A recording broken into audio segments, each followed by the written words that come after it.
Hey, and welcome back to the channel.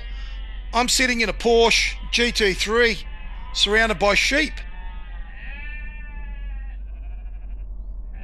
And I'm starting to get a hankering for a little bit of lamb. Today we're going to have a deep dive into the beast that is the Dr ADHD 4-degree of freedom motion sim surge rail. We're going to talk about how to capture telemetry for the surge rail to get this surge rail working really smoothly and really progressively, taming the beast. And it's going to be quite surprising the way that you need to go about this compared to how you will capture other telemetry for other forces. And we're going to approach this similar to how we approached the last video where we use our min-max tuning center. So the first thing we want to make sure that we're going to do is in our A-axis assignments, we're going to remove any forces from A-axis assignments on both our left motor, axis 1A, and on our right motor, axis 2A, have no forces, no degrees of force. Come into axis B assignments where the surge rail lives, and you're going to set up surge, okay? If you're using SimTools 3, if you're using the Dr ADHD motion sim, you are going to want to invert the axis here, especially if you're using the Menendez Dr ADHD seatbelt tensioner mod, because it comes into its own. If the surge rail acts like the G-forces would in an actual car, where you're being lunged forward on braking and pushed back into the seat on acceleration.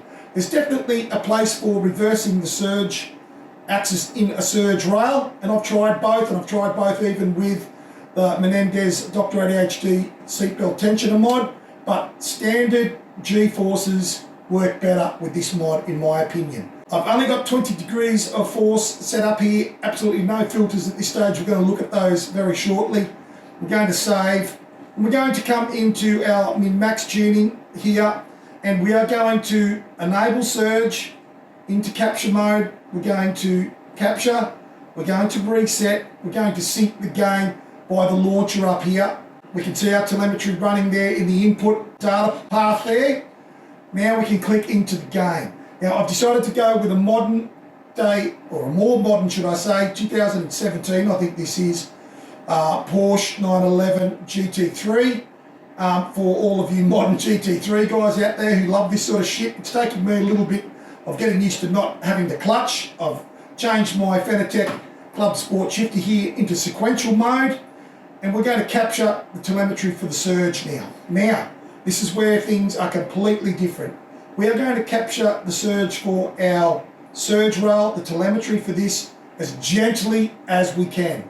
If we hard accelerate, if we hard brake, we will set up really narrow min-max values in tuning center, and it will mean that it's going to be literally impossible to tame the surge rail. It'll have way too much motion and it'll be way too violent. You'll end up just having to use so much smoothing, so much dead zone, that you're really just sort of deleting everything that you've just done. So from my experience and all the testing that I've done, this is what works best, okay? You literally have to take off in the car like you're an old granny who's jumped in her old Morris Minor and it's got to toddle down to the corner shop for a carton of milk and a stick of butter.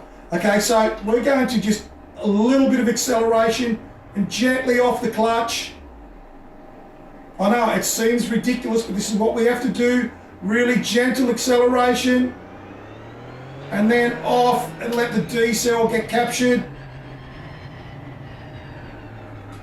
Then brake in very lightly to a full stop.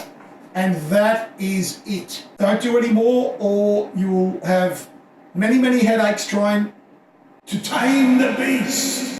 All right, let us bring up SimTools again. Let us save, stop, lock. Save, stop, lock. I love it. Let's go for a drive and see how this is working with the surge rail.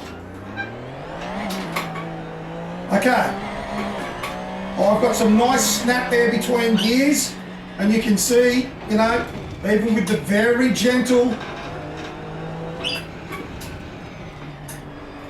capture there, we've still got quite a bit of sharp transitions there from the surge.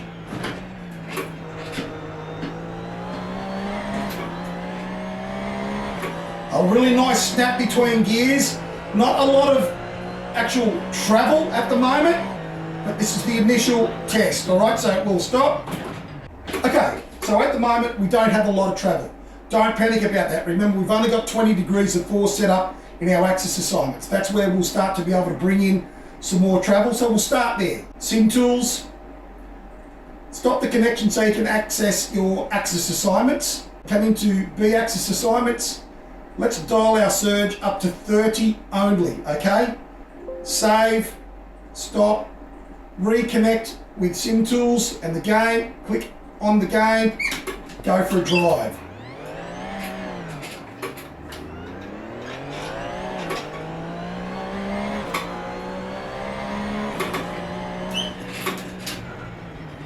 You can see I'm getting a decent transition there between decel. If I decelerate here and then brake, okay, I've got decel forward, and then I've got braking forward. That's what we're trying to achieve here. Same with our acceleration. Okay, let's just check that. All right, bit of light acceleration, light, and then plant it, decel, brake. Guys, it's not about distance, all right?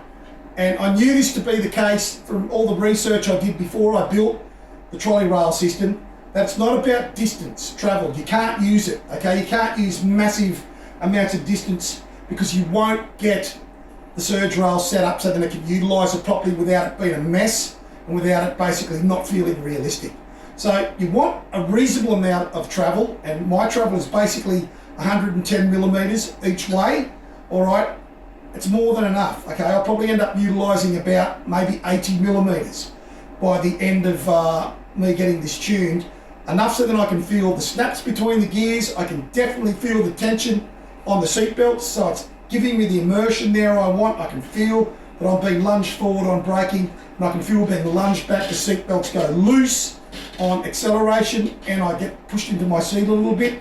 It works. I would like this to be a little bit smoother. So what can I do? Well, I'm glad you asked. I can add a little bit of smoothing. Now what I can do here is stop, and we must actually stop so we can access our access assignments. Let's come into filters, all right? And we don't want to go too crazy on the filtering, because if we do, we'll lose the snap between gears. We will pick up more progression though. So this is the hard part with the filters, okay? When you get enough smoothing and enough dead zone in place, they will actually help you get that differentiation between decel and braking, but you can sacrifice a bit of the snap between gears. That's something that you've just got to sort of find that sweet spot between the min-max tuning, between your degrees of force you're putting in, and what sort of filtering you're going to use. So I'm going to be quite conservative with my smoothing. I'm only going to go to 12%, and my dead zone I'm only going to put in 1. Okay, 1 degree of dead zone. Close that, we'll close that, we'll reconnect with the game, let's go for a drive.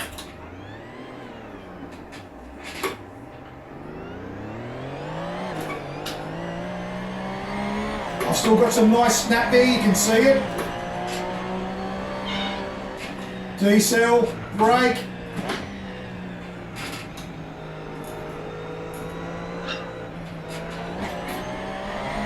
Now what we're getting on Bracken Bray here, I think that's how you pronounce it, is the road's got a lot of little crests, a lot of little bumps, jumps.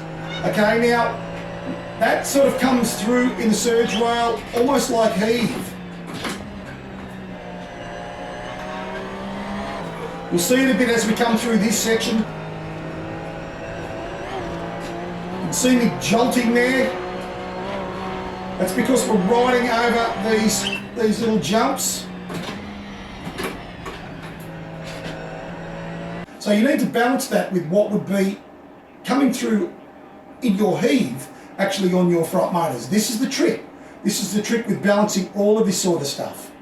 Let's unlink ourselves to the game so we can access our axis assignments. I'm going to push my surge rail up to 40%. I'm going to also add a tiny little bit more filtering. I'm going to take my smoothing up to 15% and my dead zone to 1.2%. Some good Irish music happening here. Is it Irish? I don't know if Bracken Brae's Ireland or Scotland. I hope I haven't offended anybody there. Let me know in the comments, guys, where this is meant to be located. I'm not 100% sure. All right, click on the gate. I'm going to have more travel now because I'm enabling my lever on the surge motor to travel more.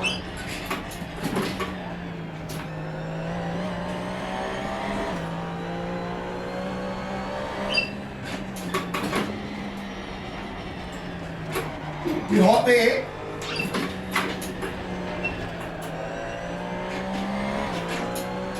Still got a nice snap between the gears.